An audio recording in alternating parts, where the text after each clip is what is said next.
Hi everyone, Eric Goldshine here from Fundera, and I want to talk to you about starting an import-export business. No matter what's going on with the global economy, there's always going to be an import-export market. Whether we're talking capital goods, consumer goods, equipment, food and beverage, or any other category, importing and exporting is an industry worth hundreds of billions of dollars. That's because, for almost as long as there have been people, there's been trade. Importing and exporting is how you're able to get clothing from China, olive oil from Spain, cars from Germany, and so on. So if you've identified a product that you think could be a hit in another market, it's time to explore how you can import and or export it and make this into a business. Keep in mind, there's more than one type of import-export business.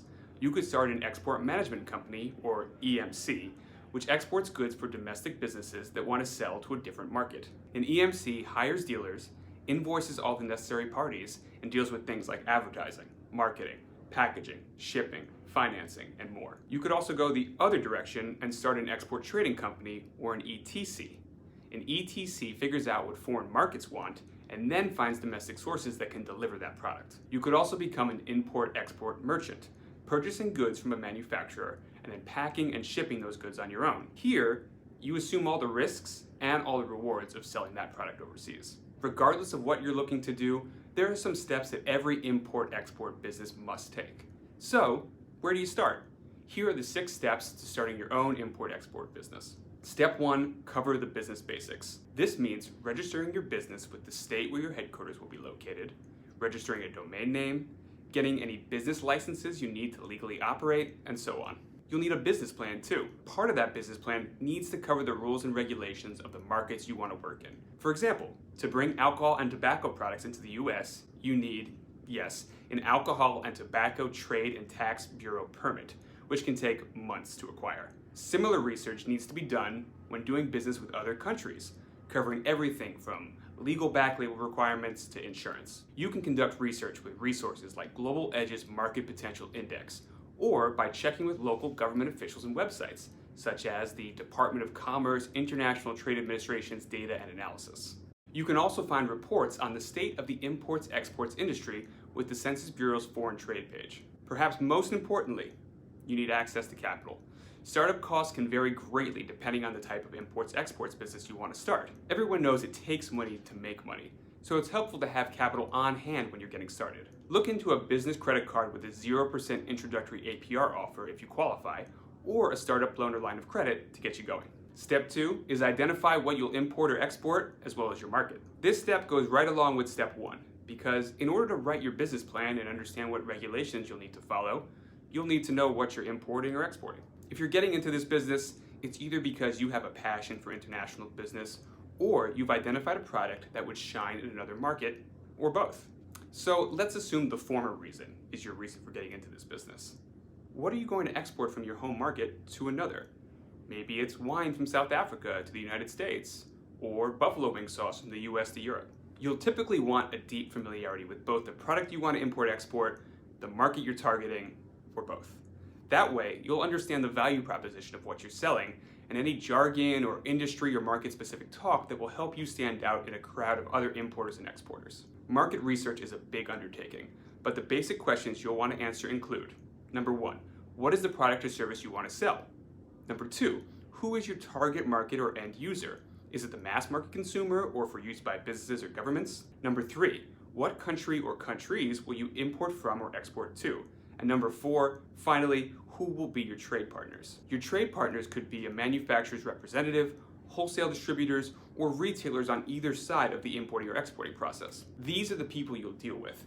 So you're not just buying up caviar in France, putting it in a box that says USA, and expecting someone to buy it when it hits the ports. Step 3 is to source your suppliers. When you get in touch with a wholesaler or manufacturer's representative, you'll already have a lead on a supplier for your product. Generally, you can also find suppliers through companies like Alibaba, Global Sources, and Thomas Register. You can find links to those companies down below. You will need to convince your potential supplier of the benefits of entering the US market, or another market if you wish to sell to that one, and figure out the logistics of taking their product from their local warehouse or production facility to another one, potentially on the other side of the globe. Maybe you'll become your own supplier.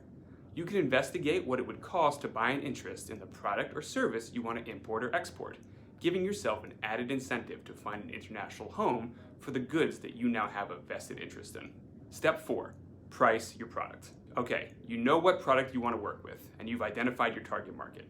Next up, figuring out how much to charge. Typically, the business model on an imports-exports business includes 2 key understandings: the volume of units sold and the commission you made on that volume.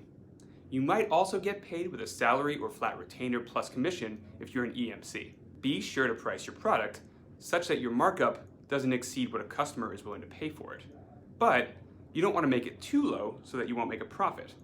Your overhead and the specifics of what you're importing or exporting, its price, its cachet, its availability, will play a huge role in dictating your price, of course. In this industry, importers and exporters typically take 10 to 15% markup above what the manufacturer charges when you buy the raw product. Step 5 is identify your customers.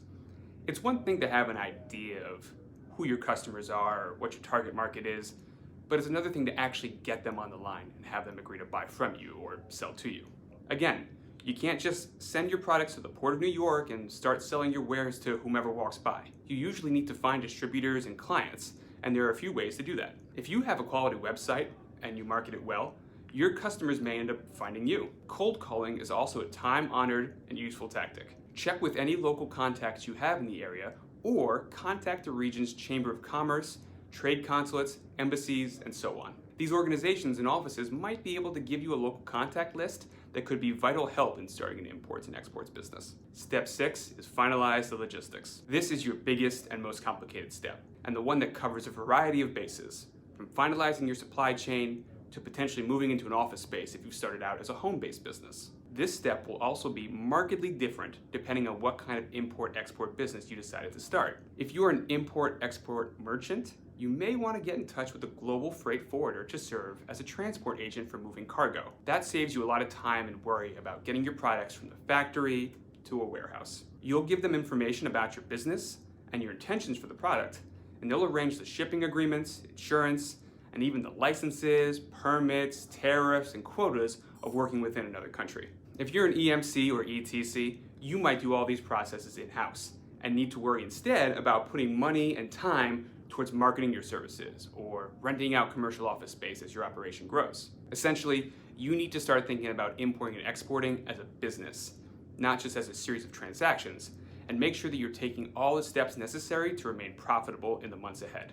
Joining an import-export association, finding a mentor in this space, and getting in touch with local and federal government agencies will be a huge help in making this happen for you. All right, that about covers the basics of starting an import-export business.